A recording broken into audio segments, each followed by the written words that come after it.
Assalamualaikum warahmatullahi wabarakatuh. Mari kita awali pelajaran balaghah dengan bacaan suratul Fatihah yang kita khususkan untuk beliau taklif mu'alif kitab Husnus Syaghah Syekh Alamuddin Muhammad Yasin bin Isa Al-Padani. Semoga kitab yang kita baca ini bisa menjadikan ilmu yang bisa menjadi ilmu yang bermanfaat bagi kita semua. Bi barakatihim wa karamatihim wa asrarihim wa anwarib dunya wal akhirah.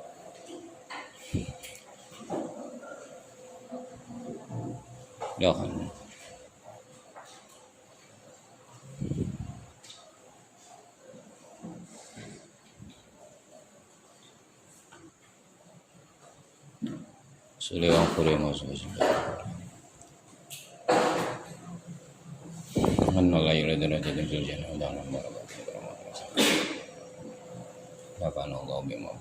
Amin.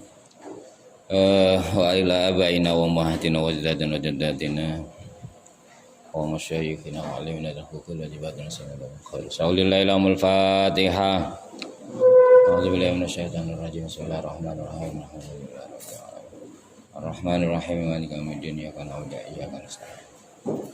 Shiratal ladzina an'amta 'alaihim ghairil maghdubi 'alaihim waladdallin. Bismillahirrahmanirrahim.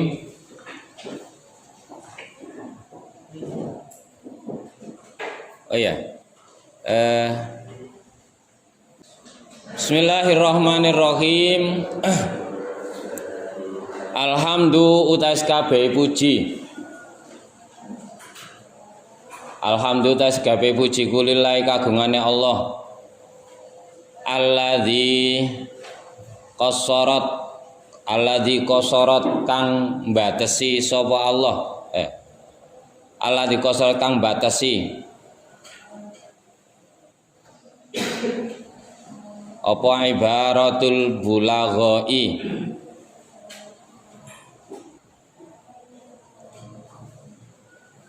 ibarate pira-pira ahli balaghah anil ihatoti saking pira-pira aweh faedah bimaani ayatihi kelawan pira-pira maknane ayat-ayate Allah.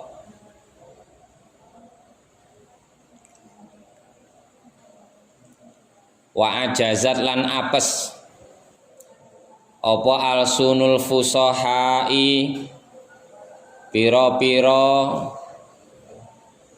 lesan fasih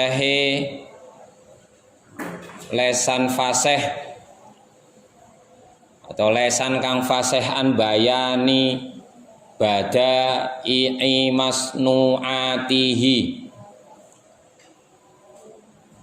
saking nerangaken pira-pira keindahane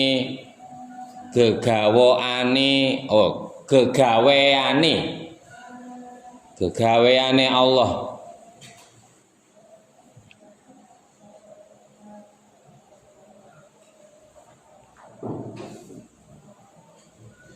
Wassalatu utai tambahi rahmat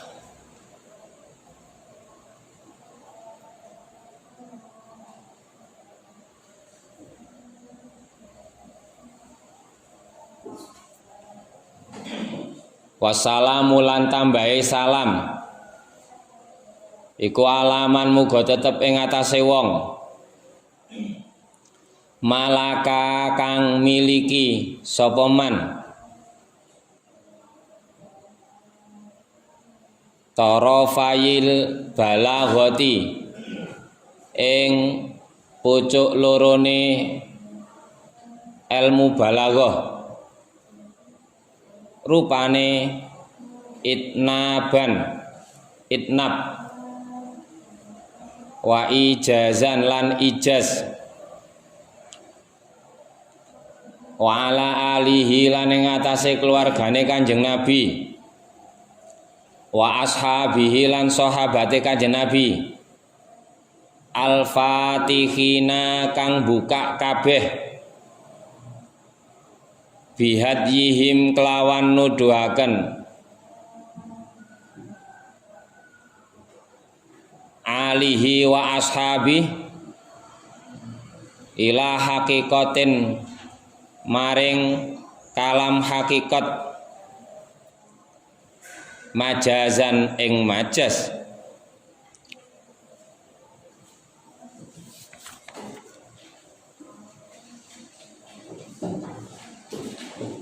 wa ba'dulan ing dalam sakwuse kang sinebut, wa ba'dulan ing dalam sakwuse kang sinebut iku maksude ya bismillah, sholawat, salam. Fahadha mongko utawi iki kitab iku kitabun kitab fi fununil balaghati ing dalem nerangaken pira-pira disiplin balaghah. Disiplin itu maksudnya ya materi lah, wis mengenai gampangane. As-salasati kang telu, sahlul manali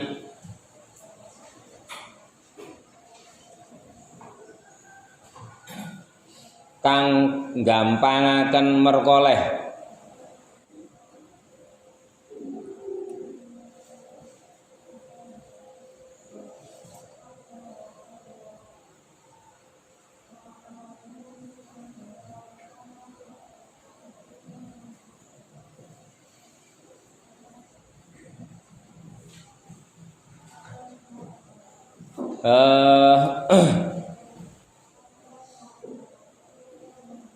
qaribul makhadi tur cedhek faham,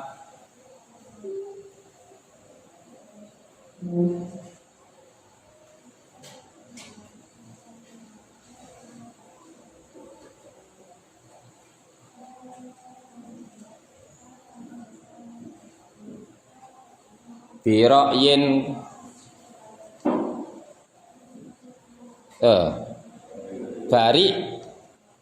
bariun tur bebas,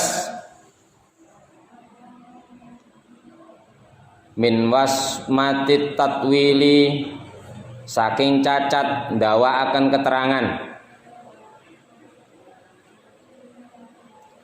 al mumilli kang bosenaken,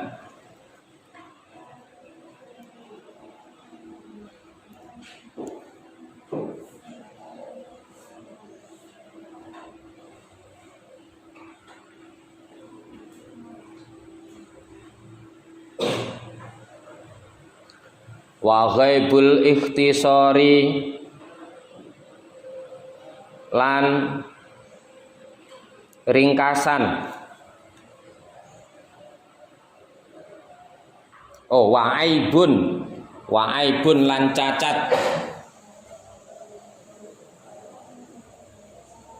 al ikhtisari kang ringkes,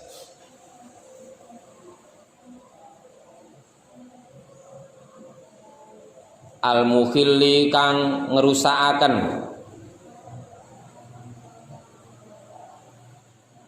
utawa al mukhilli kang ngerusak, salakna nganggep salakna ngambah sapa ingsun. Ngambah itu bisa dimaknani mempelajari, fi ta'lifihi ing dalem ngarang kitab,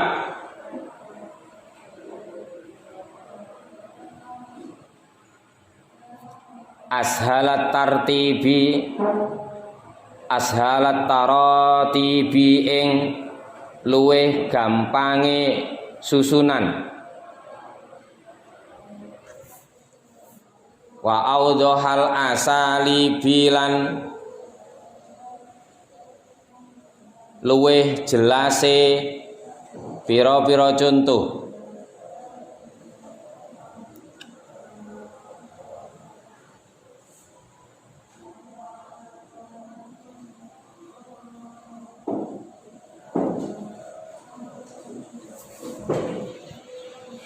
Wa jama'na lan ngumpulaken sapa ingsun fihi ing dalem kitab khulasata qawaidil balaghati ing ringkesane pira-pira kaidah balaghah wa ummahati masailiha lan pokok-pokoke masalahe balaghah wa tarokna lan ninggal sapa ingsun ma ing bahasan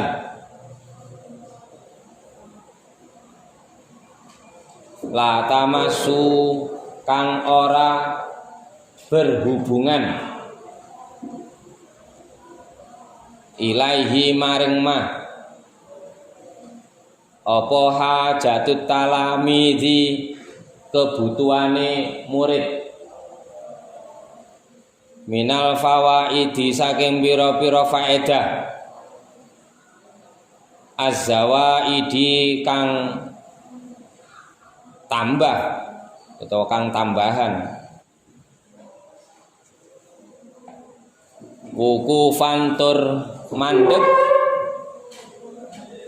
wukufan tur mandeg indah haddil lazimi ing dalem sandinge pelanggaran kang semestine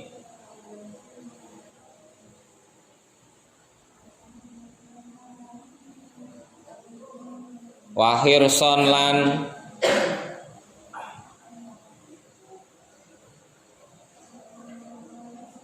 lubo ala auqatihim ing atase pira-pira waktune talamid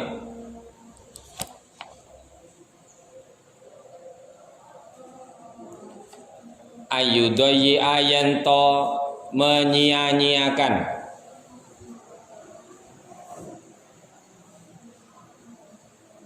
fi hali muaqqidi ing dalem ngudari perkara kang ruwet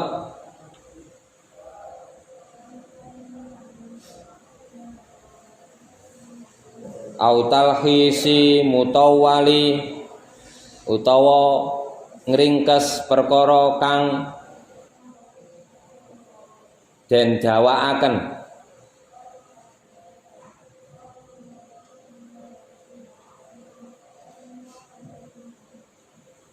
au takmili mukhtasari utawa nyempurnaaken perkara kang den ringkes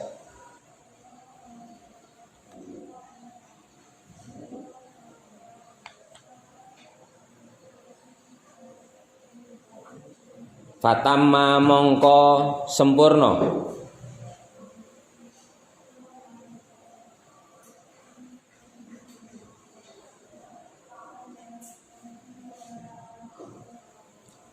bihi sebab hadza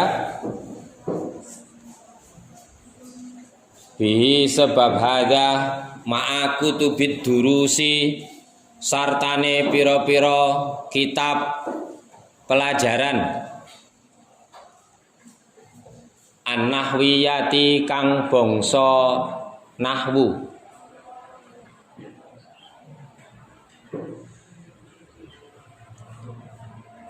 rupane sulamud dirasatil arabiyati kitab sulam dirasah al arabiyah fil madaris yang dalam piro-piro sekolah al ibtidaiyati kang bangsa kawitan nanti yang nempel nang kancane wa tajhiziyati lan nyiapaken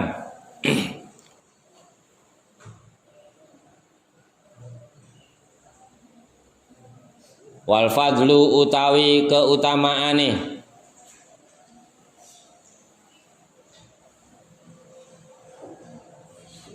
utawa ibtidaiyah watajhiziyah itu persiapan sekolah ibtida atau kelas sekolah persiapan. Watajhiziyati lan persiapan. Wal fadlu utai keutamaane fi dzalika ing dalem mengkono-mengkono kitab kullihi ya sakabehane dzalik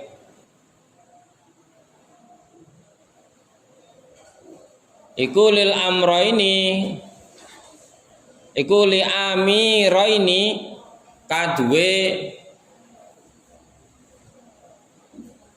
pemimpin loro al kabiraini kang gedhe karone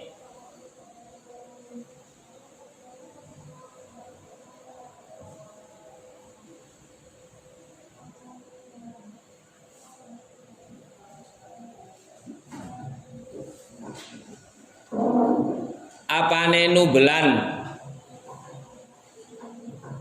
pangkate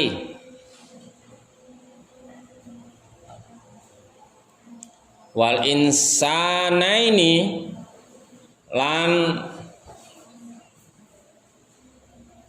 menungso loro al kamilaini kang sempurna karone apane fadlan keutamaane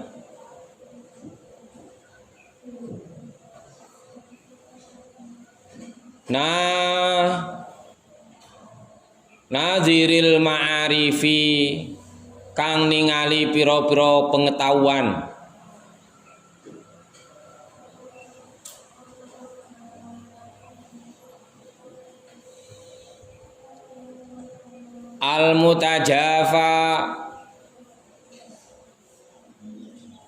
al mutajafi pira-pira kang ngedohi an mihadir rohati saking panggonan ngalap enak fi khidmatil biladi ing dalem ngeladeni negara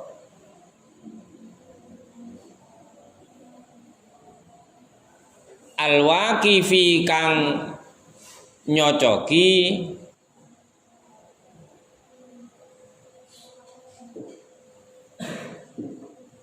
fi manfaatiha ing dalem manfaate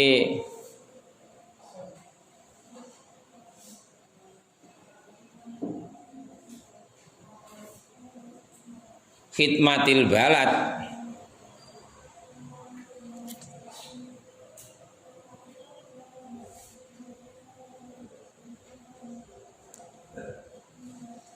ala qadamil isti'dadi ing atase dhisikaken persiapan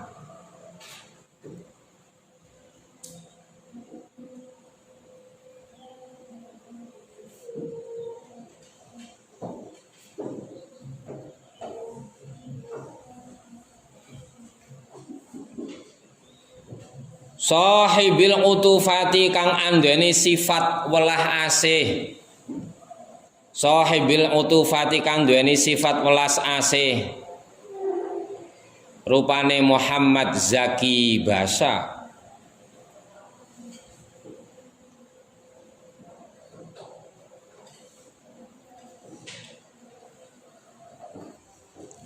wa wakiliha lan wakile sahibil utufah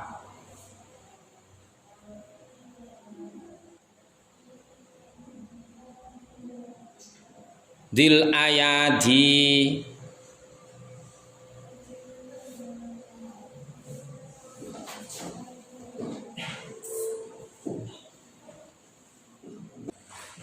dil ayadi kang anduweni pikiran al-baido kang tajam fi taqaddumi ma'arifi endal dhisikaken pira-pira pengetahuan nahwa siratal mustaqimi madani dalan kang jejeg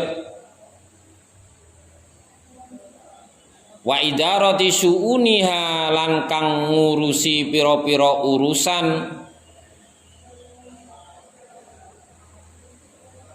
urusane woi masih kembali mana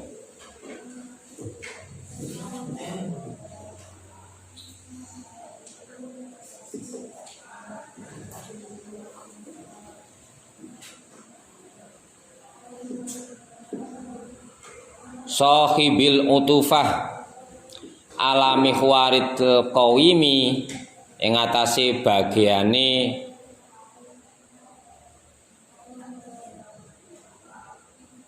kang mesti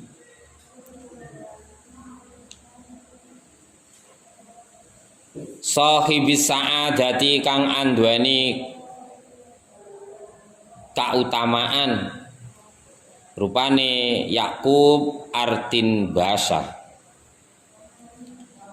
Fahuma mongko utawi karo ini Muhammad Zaki Basah Yakub Artin Basah iku alladzani wong loro asyara kang awe isyarat alaina ing atase kita biwat ihadan nizami kelawan ngarang iki kitab al-mufidi kang maedai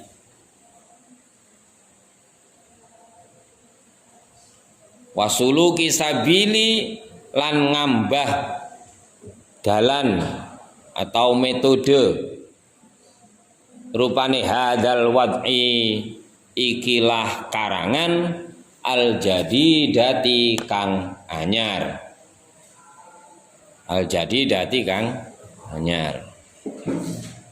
Oke. Ini kita masih muqaddimah. Tidak tahu saya kemarin waktu pembukaan saya udah nerangkan apa aja itu kemarin. Lali ya.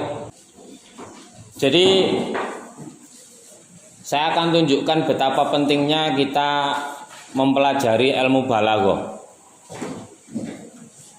Karena Al-Quran itu adalah satu mukjizat terbesar bagi Nabi kita Rasulullah Muhammad Sallallahu Alaihi Wasallam.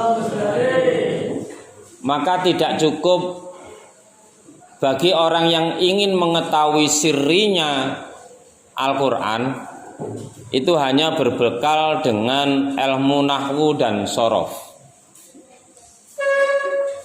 Tidak cukup hanya berbekal dengan ilmu dan sorof, apalagi hanya berbekal buku terjemahan. Bagi orang yang ingin mendalami loh ya. Kenapa? Karena keagungan isinya. Kalau Al-Quran ini isinya biasa-biasa saja, maka ya nggak beda jauh dengan buku yang kita baca.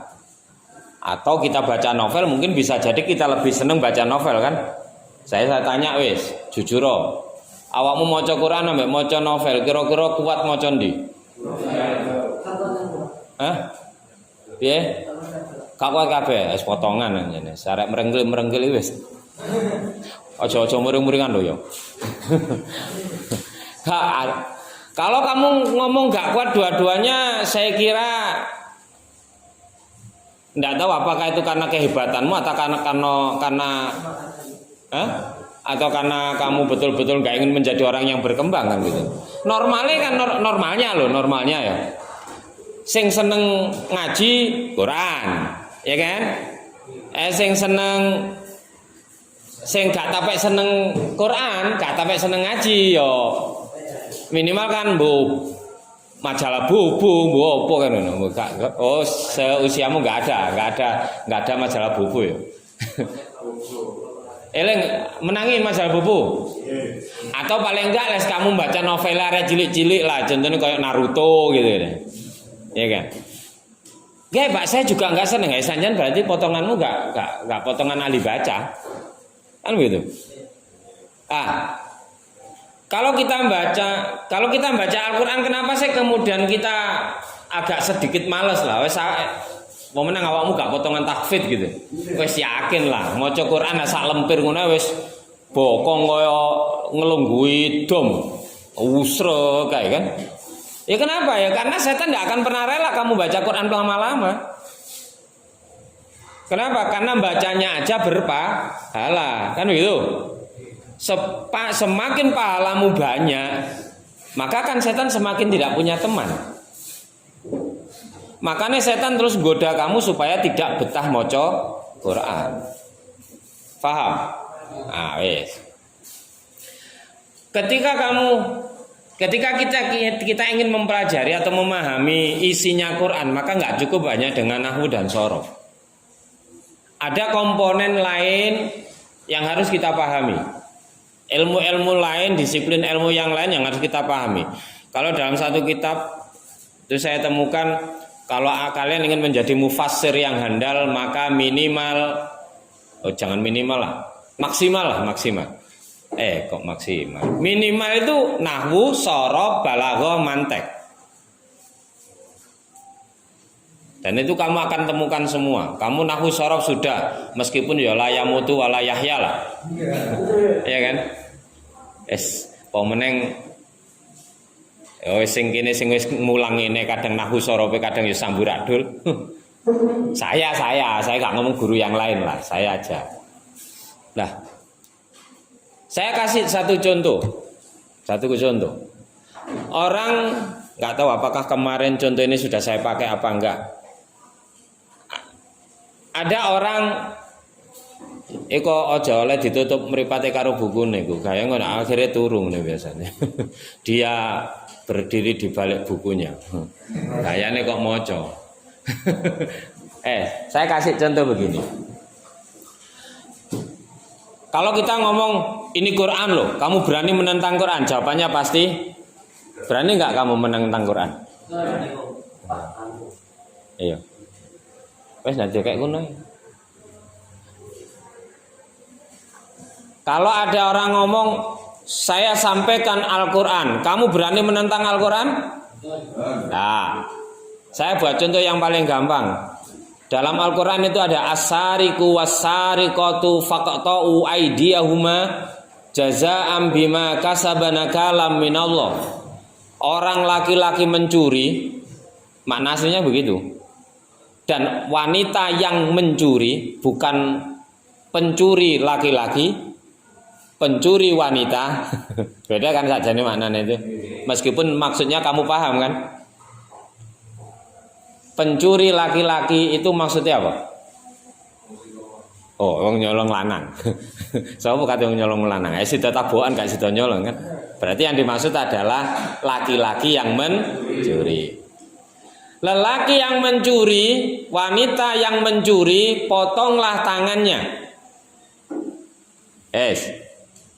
Paham? Bisa dipaham? Berarti ono wong lanang nyolong, ono wong wedok nyolong, tangannya dipotong. Setuju?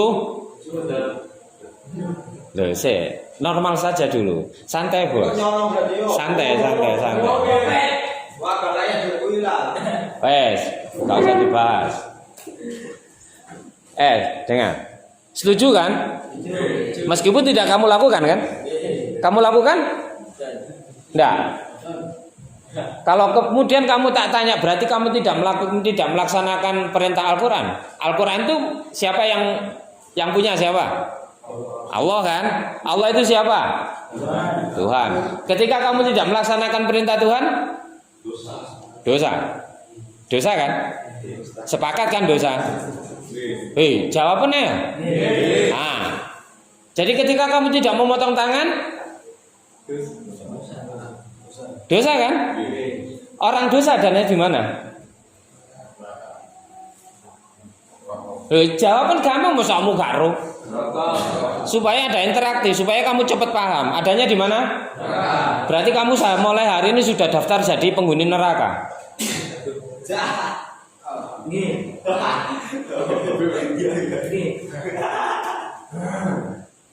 Kamu pede sekali masuk neraka. Nggak ada. Kita ngomong normal dulu lah. Kita ngomong supaya kamu tahu bedanya maknane Quran gawe ilmu ambek maknane Quran anggel jeplak gitu loh maksud saya. Ya. Berarti ketika tidak melaksanakan perintah Al-Quran, maka tempatnya adalah di neraka. Dan kamu mau kemudian kamu, oh berarti kamu nanti masuk neraka. Gelem? Nah, enggak.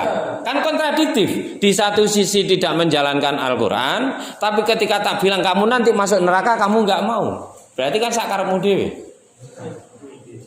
Ya. Maka kemudian harus kita lihat, iya. Ini apakah Qur'annya yang salah atau cara kita memahami yang salah?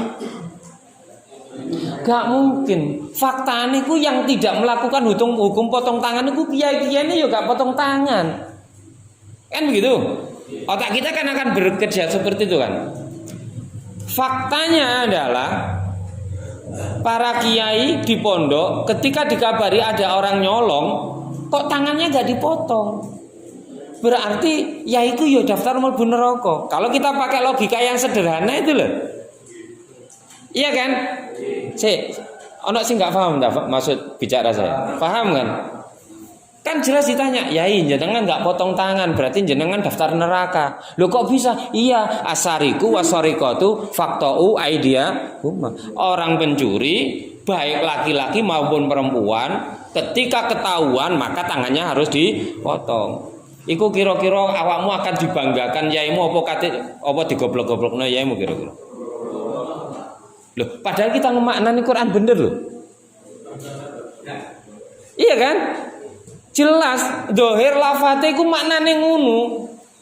Asariku utai wong lanang kang nyolong, wasariqatu lan wong wadon kang nyolong, faktou potongen tangane, potongen karone apa aidiyahuma tangane wong lanang lan wong wedok sing nyolongan.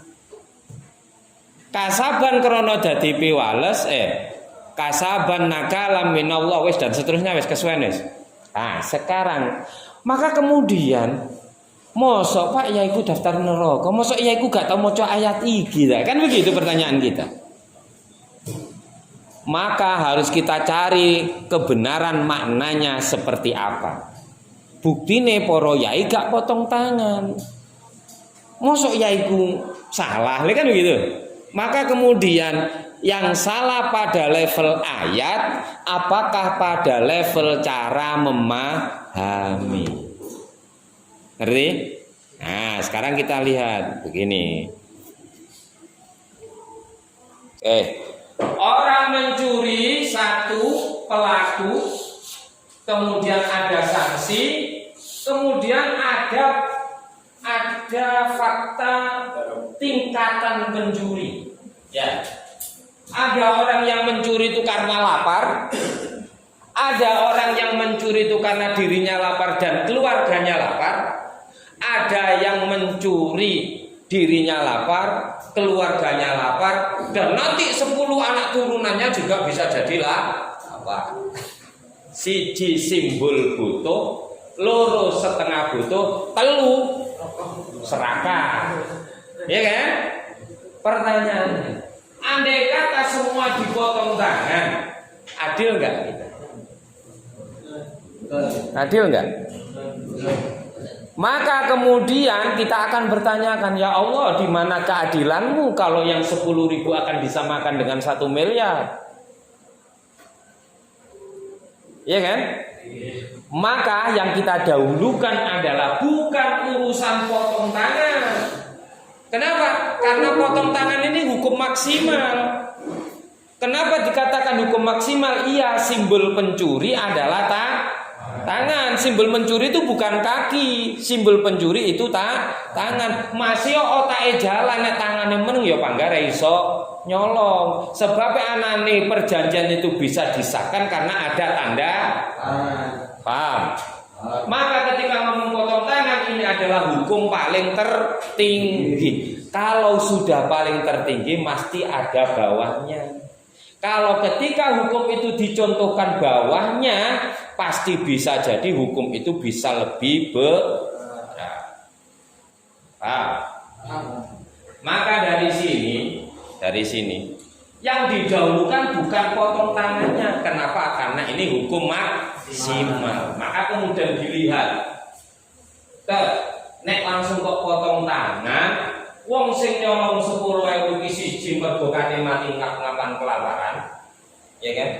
Mosok dipotong, enggak bisa jadi yang 10.000 malah kemudian dikasih uang dan dikasih pekerjaan. Yang 100.000 bisa jadi tidak diberi uang, tidak diberi pekerjaan, tapi dihukum biasa, ben kapok. Kalau yang ini tidak hanya dipotong tangan, bisa jadi dihukum mati. Maka ketika ada step, ada tingkatan-tingkatan, inilah yang kemudian i'dilu huwa aqrabu littaqwa. Maka berbuat adil itu lebih mendekati kepada takwa daripada hanya sekedar potong tangan. Tapi kalau kamu menghadapi orang-orang yang maaf sedikit bodoh, ben degdel, ben koclok, kamu kan berarti kamu melanggar Al-Quran. Kita harus kembali kepada As-Sunnah dan Al-Quran. Kita harus ngomong, harus ada dalilnya. Dalil potong tangan itu jelas. Kalau kamu tidak melaksanakan potong tangan, digandeng satu ayat di surat Al-Maidah berapa?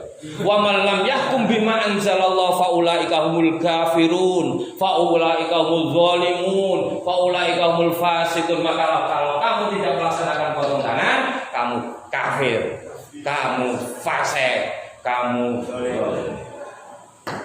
Ini kenapa? Karena yang memaknai Al-Quran orang bodoh, nggak ngerti ilmu. Paham? Pentingnya balaghah di sana. Contoh meneh. Contoh. Awakmu ndak wablek tapi bodoh. Ambek arek ndablek tapi pinter, beda. Iki sing ndablek bodoh dhisik. Ono sumur. Dulinan nang ndukur sumur. Kang, ojo dulinan nang kono, iku sumur. Iku duduk kolam renang biasa, sumur iku jero 20 meter. Ceblok bongkok. Goyang, sik pancet dulinan nang ndukur sumur. Baru ngomong, "Kang, aja dulinan kono. Roto kowe." Bongkok kowe roto kapok kandhane kok angel to. Pangga jek dulinan neng kono. Wes sakarepmu dulinan neng kono, dulinan wes terusno. Saya mau tanya, kata teruskan itu perintah apa larangan? Loh, ojo sok-sokan paham kon sik. Kari-kari normal dulu. Kata teruskan itu perintah apa larangan? Perintah. Setiap perintah harus dilaksanakan. Lah iku mang sing pas ngomong koyo ngono yaimu. Kira-kira kok terusno nyemplung apa kamu mengambil sikap aman? Turun. Berarti kamu tidak melaksanakan perintah.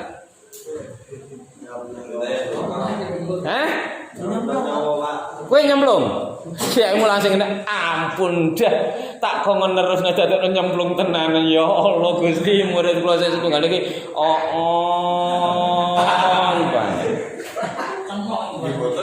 Loh, lah ya Kak, normalnya perintah itu gimana?